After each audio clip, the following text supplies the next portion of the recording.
What's up, watchers? Will here, and tonight we are talking about the Season 3 premiere for Supergirl titled Girl of Steel. So, let's get to a little spoiler recap and then we'll review it. The episode opens with Supergirl dreaming of some type of perfect life with her mom and Mon-El, as members of the DEO are actually tracking down some criminals, and the whole time, Kara is oddly stoic but extremely efficient at the same time. Everyone kind of noting her drastic change in demeanor since the invasion at the end of last season, even going so far as to avoid free appetizers. That's very out of character for her. We learn she is still grieving and everything that has happened to make her come off as a little standoffish these days, but her friends and family still try to support her however they can. We see a meeting with the mayor that includes a round table of James Olsen and Lena Luthor, who butt heads with a new character played by Adrian Pasdar, who wants to have some type of tearing down of the poor parts of the city and replace them with high rises, something like that. Turns out this guy plans to buy Catco from James, especially now that Cat is the press secretary for the president. The DEO traced the DNA of a man named Bloodsport, and Supergirl tries to track him down only to end up letting him get away, and then she has to rush back to James Olsen's emergency beacon. She discovers he did it because he was worried about Kara, but she understandably snaps at him and ends up quitting her job as a reporter. We get a mini revelation that Bloodsport actually works for the waterfront manager Morgan Edge, as they're in possession of a stealth Daxamite ship. Alex confronts Kara about her choice to drop out of Catco, and we see a sibling quarrel between the two.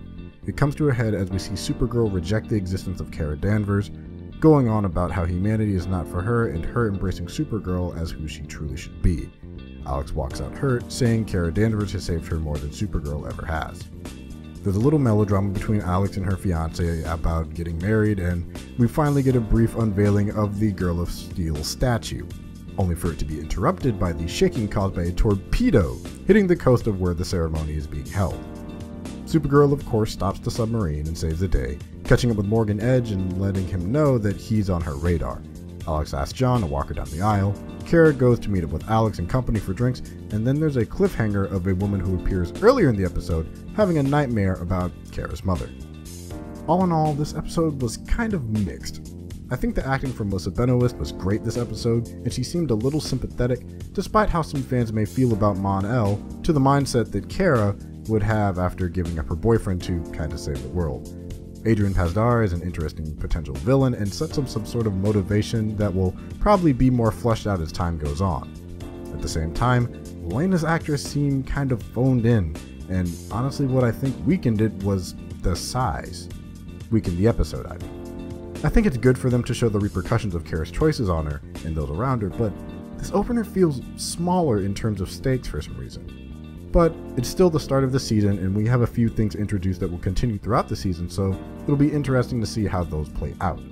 If I had to give it a rating, I'd say 7.5 out of 10. It's not bad, and I thought Benoist was great here, but everything around her didn't seem as impactful for some reason. If you follow the show, go ahead and give it a watch, but if you don't, I don't think you'll really lose too much if you end up skipping it. Anyways, tell me what you thought of this episode down in the comments below, and don't forget to like and subscribe to our channel, Hybrid Network. Also, consider checking out our website and supporting us on Patreon for exclusive content. I'm Will, and I'll see you next time.